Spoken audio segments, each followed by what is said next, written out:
찬송가 212장을 부르시겠습니다. 212장 찬송을 부르시겠습니다.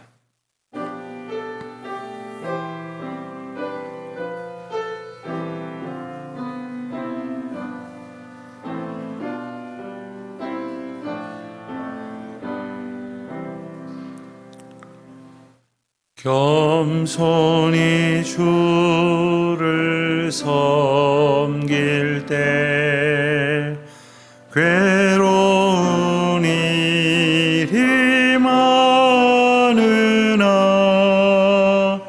구주여 내게 힘 주사 잘 감당하게 하소서. 인자한 말을 가지고 사람을 감화시키며 갈 길을 잃은 무리를 잘 인도하게 하소서. 구주의 귀한 인내를 깨달아 알게 하시고 굳건한 믿음 주셔서 늘 승리하게 하소서. 장래의 영광 비추사 소망이 되게 하시며 구주와 함께 살면서 참 평강 얻게 하소서.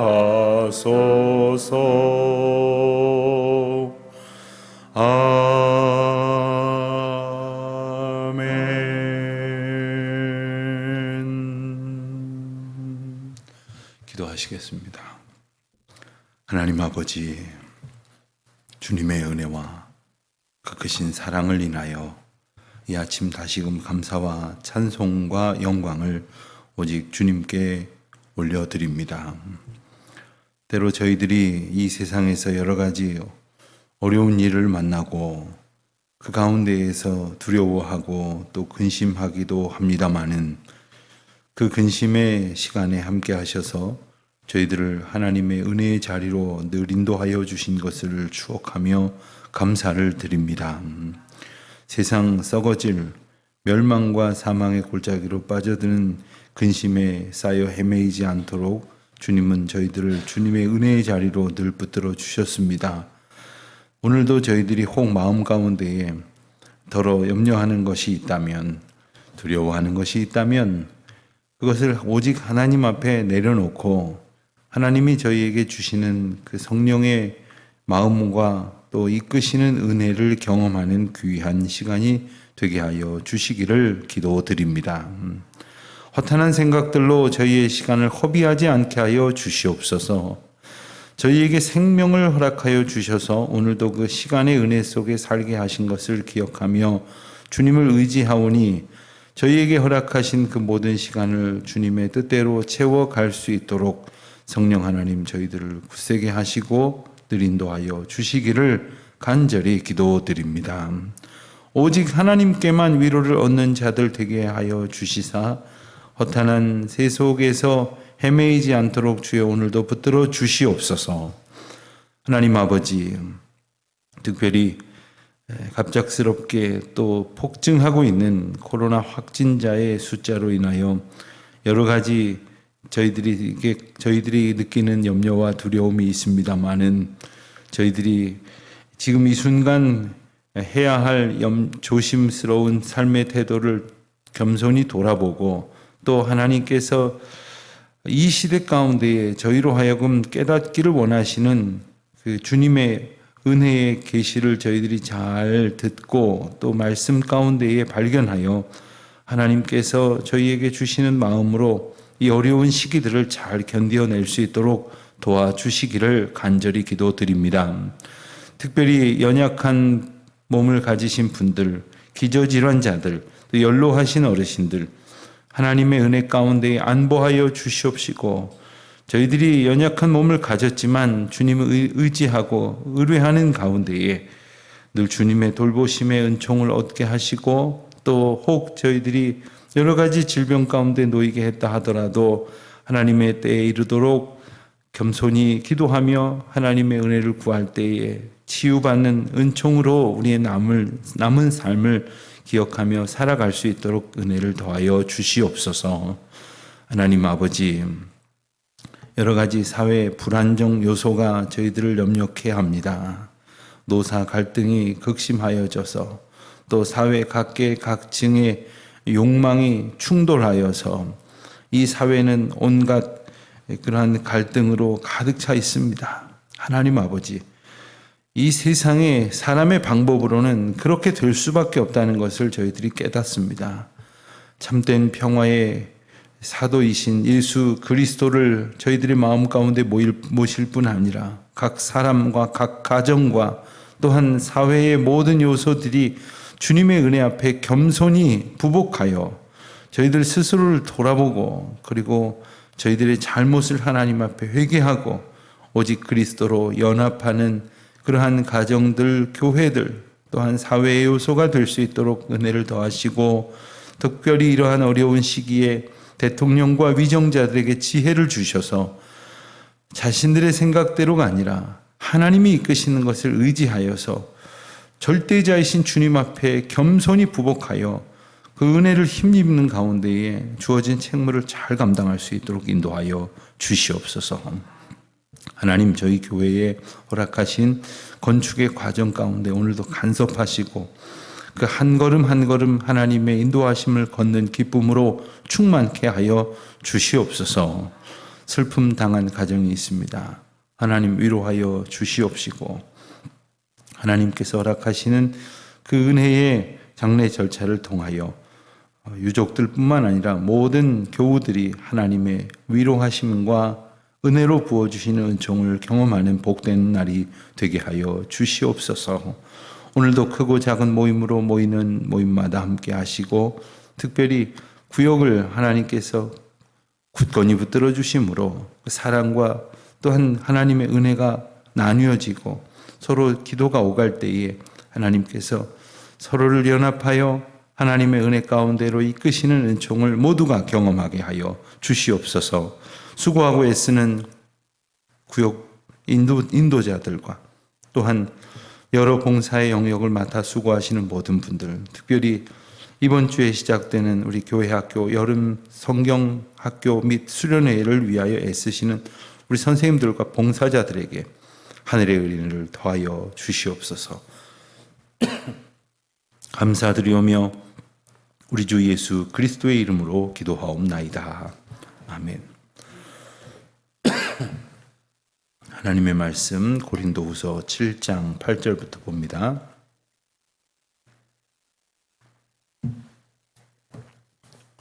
고린도후서 7장 8절부터 16절까지 말씀을 우리 함께 봅니다. 7장 8절부터 16절까지 말씀, 이제 저와 함께 한 목소리로 봉독하시겠습니다. 그러므로 내가 편지로 너희를 근심하게 한 것을 후회하였으나 지금은 후회하지 아니함은 그 편지가 너희로 잠시만 근심하게 한 줄을 알미라. 내가 지금 기뻐함은 너희로 근심하게 한 까닭이 아니요 도리어 너희가 근심함으로 회개함에 이른 까닭이라. 너희가 하나님의 뜻대로 근심하게 된 것은 우리에게서 아무 해도 받지 않게 하려 함이라. 하나님의 뜻대로 하는 근심은 후회할 것이 없는 구원에 이르게 하는 회개를 이루는 것이요 세상 근심은 사망을 이루는 것이니라. 보라, 하나님의 뜻대로 하게 된 이 근심이 너희를 얼마나 간절하게 하며 얼마나 변증하게 하며 얼마나 분하게 하며 얼마나 두렵게 하며 얼마나 사모하게 하며 얼마나 열심히 있게 하며 얼마나 벌하게 하였는가. 너희가 그 일에 대하여 일체 너희 자신의 깨끗함을 나타내었느니라. 그런즉 내가 너희에게 쓴 것은 그 불의를 행한 자를 위한 것도 아니요 그 불의를 당한 자를 위한 것도 아니요 오직 우리를 위한 너희의 간절함이 하나님 앞에서 너희에게 나타나게 하려 함이로라. 이로 말미암아 우리가 위로를 받았고 우리가 받은 위로 위에 디도의 기쁨으로 우리가 더욱 많이 기뻐함은 그의 마음이 너희 무리로 말미암아 안심함을 얻었습니다.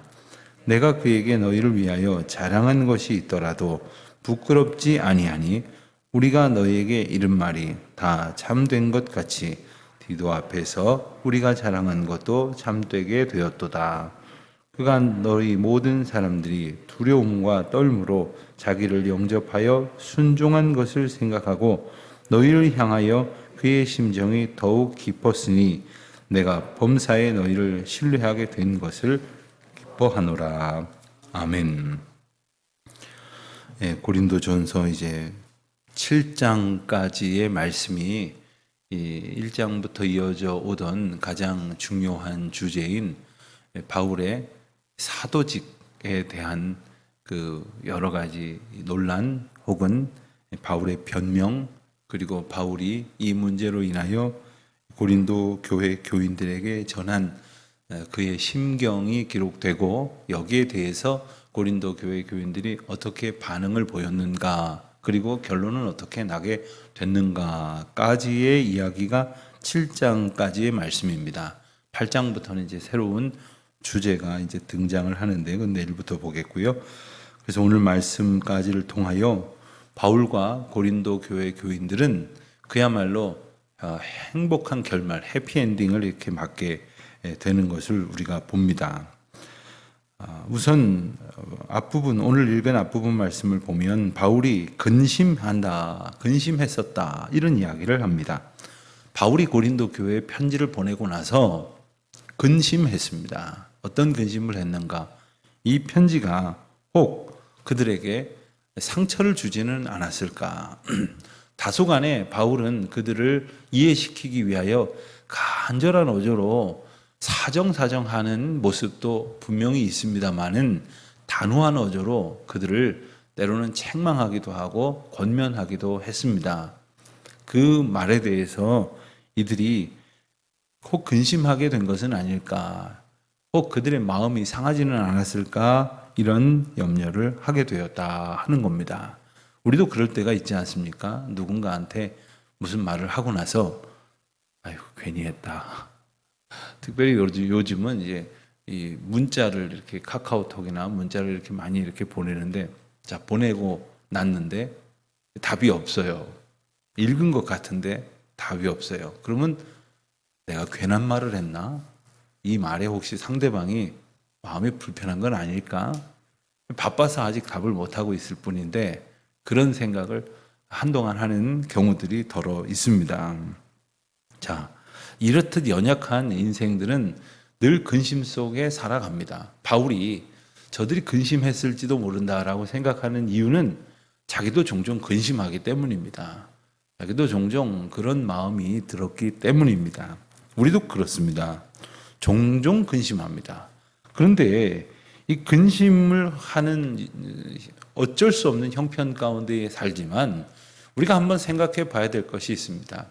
이 근심이 소위 말했을 때 무슨 생산성이 있나, 이 근심이 무슨 유익이 있을까를 생각을 해 봐야 합니다.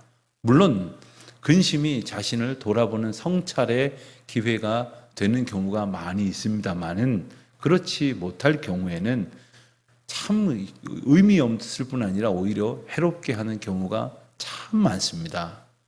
우리가 하는 걱정 중에 85%는 하나마나한 걱정이라 하는 어떤 그 심리학자의 연구 결과를 본 적이 있습니다. 연구해 놓은 내용을 보면은 아무리 염려해도 소용없는 것들, 바뀌지 않는 것들, 그리고 이미 그 결론이 나버린 것들, 그리고 일어나지도 않을 일들, 이런 생각에 상당한 우리 그 신경 에너지를 소요하고 있다는 것이죠. 우리가 과연 이 염려를 하고 있다고 했을 때 우리 염려를 믿음 안에서 하나님의 주권 가운데에서 겸손히 좀 돌아볼 필요가 있을 것입니다. 바울은 그러한 마음으로 기도했습니다. 그리고는 8절 말씀에서 보는 것은 내가 너희를 근심하게 한 것을 후회하였으나 지금은 후회하지 않는다. 후회하지 않는다. 그 이유를 8절 9절에서 한두 가지로 소개를 합니다. 하나는 그 편지가 너희로 잠시만 근심하게 한 줄을 알미라. 잠시 동안은 근심했을 수 있을 것이겠으나 그 근심이 더 깊은 근심으로 빠져들게 하는 것이 아니라 그 근심으로 말미암아 9절입니다. 내가 지금 기뻐함은 너희로 근심하게 한 까닭이 아니요 도리어 너희가 근심함으로 회개함에 이른 까닭이라. 바로 이겁니다. 바울은 그들에게 편지를 보내서 그들이 잠시 근심했을지도 모르겠으나 그 근심함으로 회개함에 이르게 되었기 때문에 더 이상 근심하지 않는다. 오히려 감사하다. 그리고 기뻐한다. 이 말을 하고 있는 것입니다. 자, 9절 하반절을 보면 너희가 하나님의 뜻대로 근심하게 된 것은 이제 하나님의 뜻대로 근심하게 되었다 했습니다. 오늘 말씀에 보면 9절, 10절에 걸쳐서 바울은 우리가 이 세상에서 만날 수 있는 근심이 두 종류가 있다고 소개를 합니다. 하나는 하나님의 뜻대로 하는 근심이요. 또 한 가지는 10절 하반절에 나온 세상 근심입니다. 하나님의 뜻과 상관없는 근심을 말하는 것입니다. 이 두 종류의 근심이 있는데 하나님의 뜻대로 하는 근심은 바로 구원에 이르는 회개를 이루는 것이다. 하나님의 뜻대로 하는 근심의 결론은 뭐냐? 회개에 이르게 하셔서 회개하게 하심으로 그 죄의 문제와 하나님 앞에 혹 우리의 연약함과 잘못으로 만들어 놓았던 부질없는 걸림돌들을 하나님의 은혜로 해결받는 그러한 은총으로 이어진다 하는 것이에요. 하나님의 뜻대로 하는 근심은 얼마든지 귀한 것이라 하는 것을 우리가 가져야 됩니다. 자, 그런데 어떤 근심은 하나님의 뜻대로 행하게 하시는 근심임에도 불구하고 걱정하다 보니까 세상 근심과 다름없이 되어버리는 것들이 있습니다. 예컨대 신앙생활 중에 교회 생활 가운데 혹은 교회에서 여러 가지를 봉사하는 중에 근심스러운 일이 생겼습니까? 자, 그때 하나님 앞에 내려놓고 기도하고 하나님의 뜻을 구하고 인도하심에 이르게 되면 하나님께서 정리를 해 주십니다. 회개할 것들은 회개하게 하시고 평안하게 하실 것은 평안하게 하시고 또 다른 사람들의 관계 가운데에서 화해하게 하실 것은 화해하게 하시고 용서하게 하실 것은 용서하게 하십니다. 그리고 미안하다고 사과해야 할 일들은 사과하게 하십니다. 이것이 하나님이 이끄시는 하나님의 뜻대로 하는 근심입니다. 그런데 분명히 신앙 공동체 안에서 야기된 문제예요.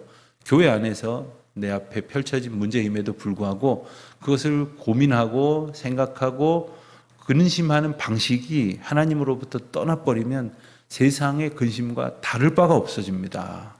처음에는 안 그랬는데 하루하루 지나고 한 주 한 주 지나고 이제 그 말하고 생각하고 그것을 펼쳐가는 모습을 보면 세상 근심보다도 더 멀리 나가버리는 경우가 얼마나 많은지 모릅니다. 자, 이러한 일들을 우리가 이 말씀 가운데에서 바울의 예로 분명히 마음에 깨닫게 되기를 원합니다. 자, 회개에 이르게 되어지는 것은 바로 하나님께서 우리로 하여금 후회할 것이 없는 구원에 이르게 하신다는 설명을 달고 있습니다.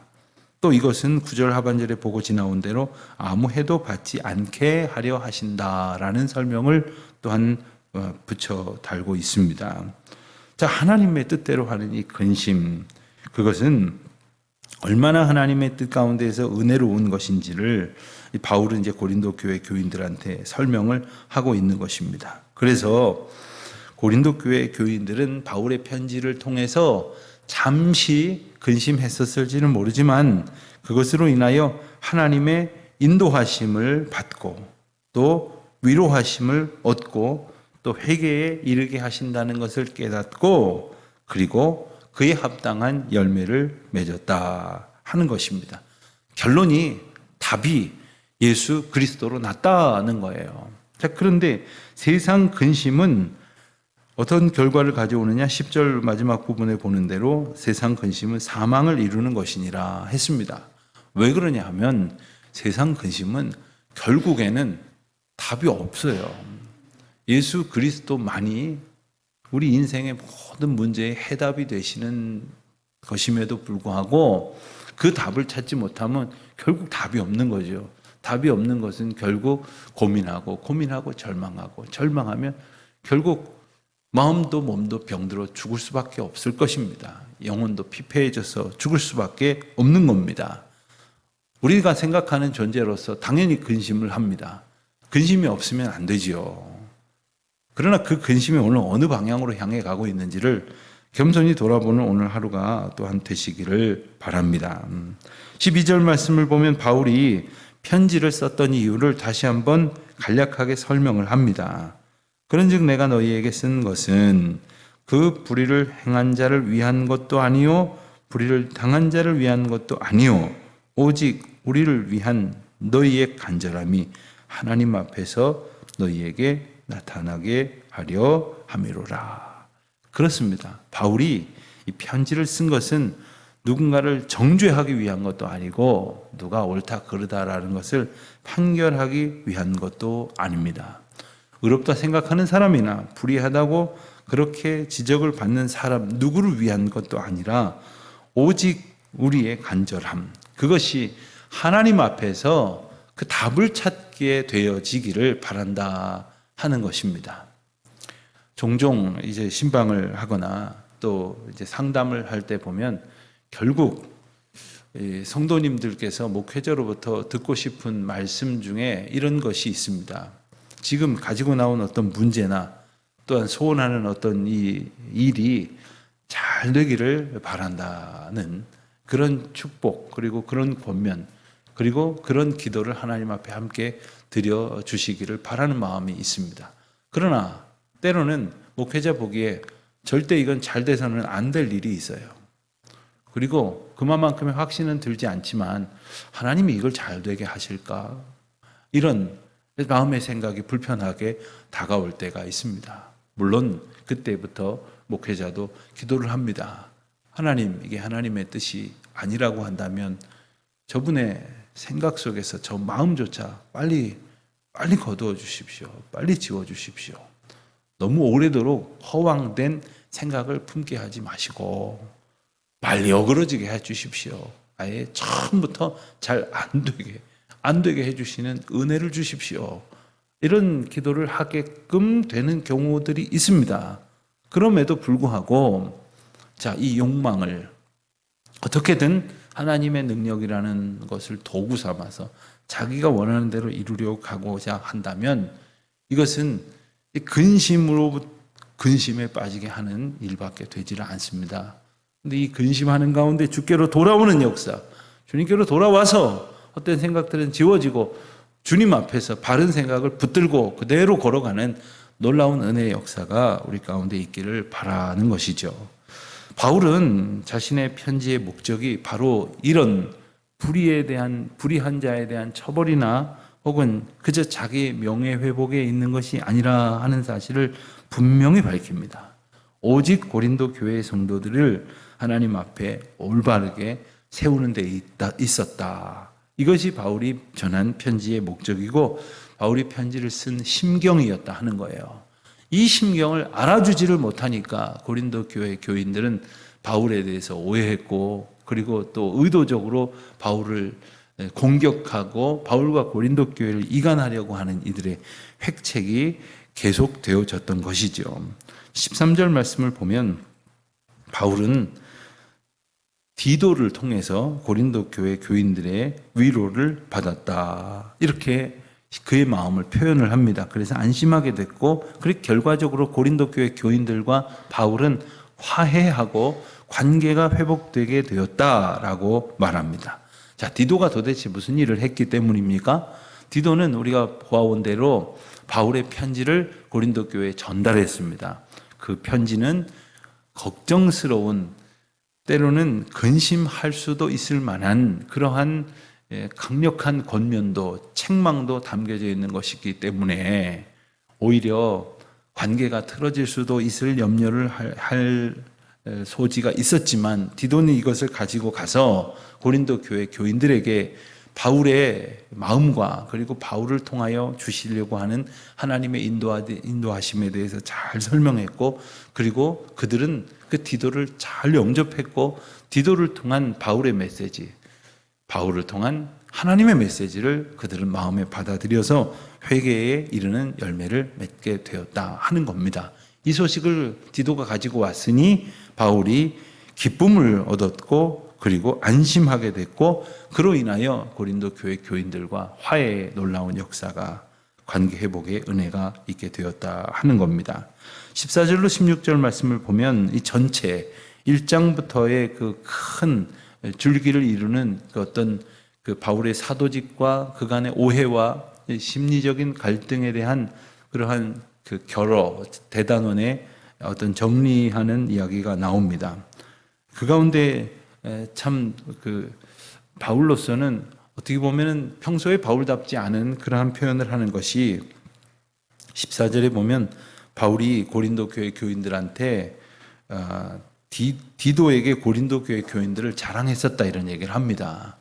자, 지금 염려거리가 있는 교회에 아직 문제가 해결되지 않는 이슈를 가지고 지금 디도를 보내면서 바울이 뭐라 그랬다는 얘기예요? 지금 이런 일이 있어서 편지를 써 보내긴 하지만 이 고린도 교회 교인들 참 괜찮은 사람들이야. 참 귀한 사람들이지. 참 내게 자랑스럽고 소중한 사람이야. 이 말을 했다는 거예요. 지금 바울이 자신이 마음이 그러했다는 것을, 평소에 바울은 이런 얘기 잘 안 합니다. 게다가 바울은 자랑하지 말라 그랬어요.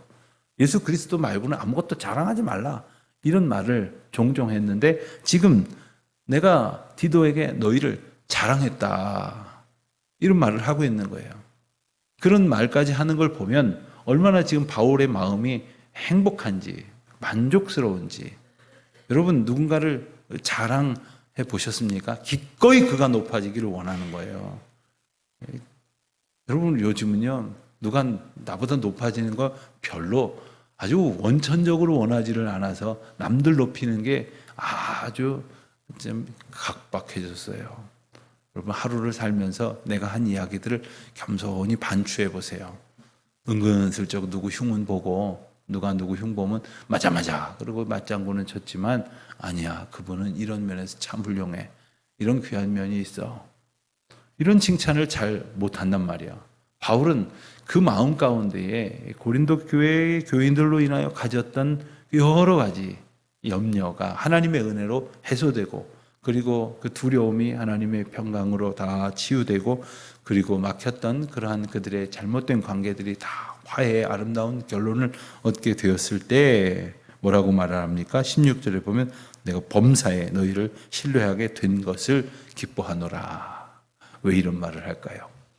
때때로 너희를 신뢰하지 못한 적도 있었다. 속상해서 마음이 아픈 적도 있었다. 그러나 이제 범사에 너희를 신뢰하게 된 것, 더욱 사랑으로 중보하게 된 것, 더욱 하나님의 은혜만을 구하여 그대들을 축복하게 된 것으로 인하여 기뻐하노라. 얼마나 아름다운 이제 결론이 됩니까? 바울의 기쁨, 바울의 감격, 이것을 고백하는 그 은혜가 저와 여러분의 이 하루에도 가득하시기를.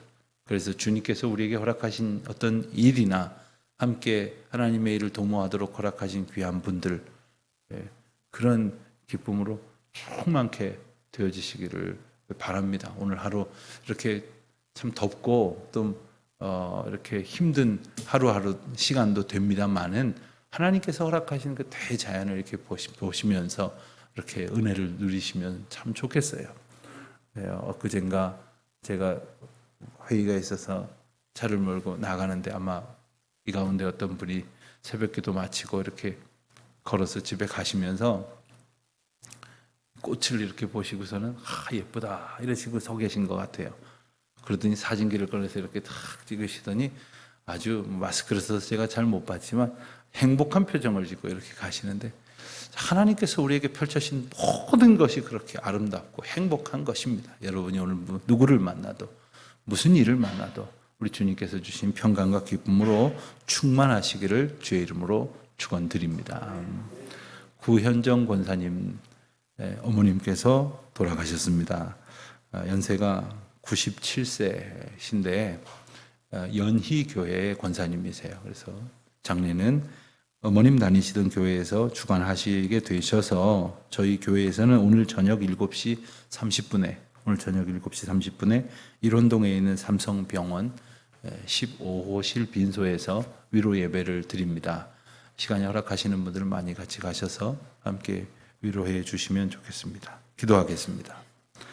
하나님 아버지, 저희의 연약함에서 비롯되는 모든 근심이 주님을 향한 겸손한 고백으로 이어져서 하나님께서 흠없고 아름답게 하시는 그러한 회개에 이르는 열매로 이어지도록 주님 저희들에게 은혜를 베푸시고 하나님의 은총을 덧입혀 주시옵소서.